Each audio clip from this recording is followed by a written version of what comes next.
Hello दोस्तों, नमस्ते, प्रणाम। मैं आप लोग को बहुत सुंदर सी एक छोटी सी दहेज प्रथा गाली गीत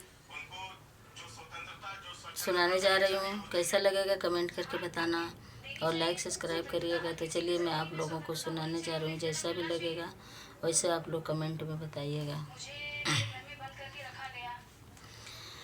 बहुत दीननवा से सुतलाय समधि, बहुत ही दिनवा से सुतलाय समधि। उठा भइल अब भोर मुर्गवा बोलेला, उठा भइल अब भोर मुर्गवा बोलेला।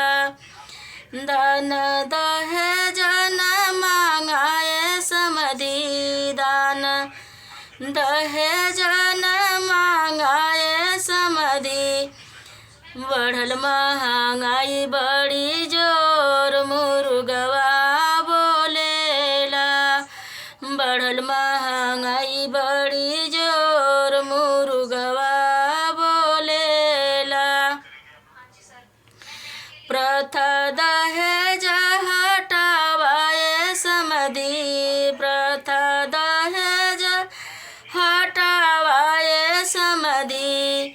अब देखा समझवा की ओर मुर्गवा बोलेला, अब देखा समझवा की ओर मुर्गवा बोलेला।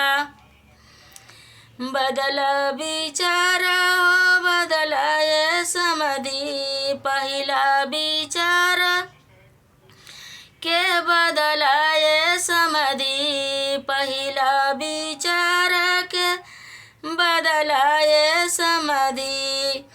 एकता बनाव सहजोर मुर्गवा बोलेला, अब एकता बनाव सहजोर मुर्गवा बोलेला।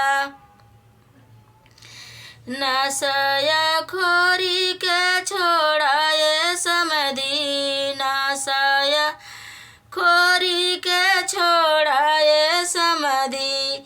बुद्धि मारी जइहा तुहार मुर्गवा बोलेला, बुद्धि मारी जइहा तुहार मुर्गवा बोलेला। लड़किया लड़का पढ़ावाए समधि, लड़की या लड़का पढ़ावाए समधि। कई के परिश्रम कठोर मुर्गवा बोलेला, कई के परिश्रम कठोर मुर्गवा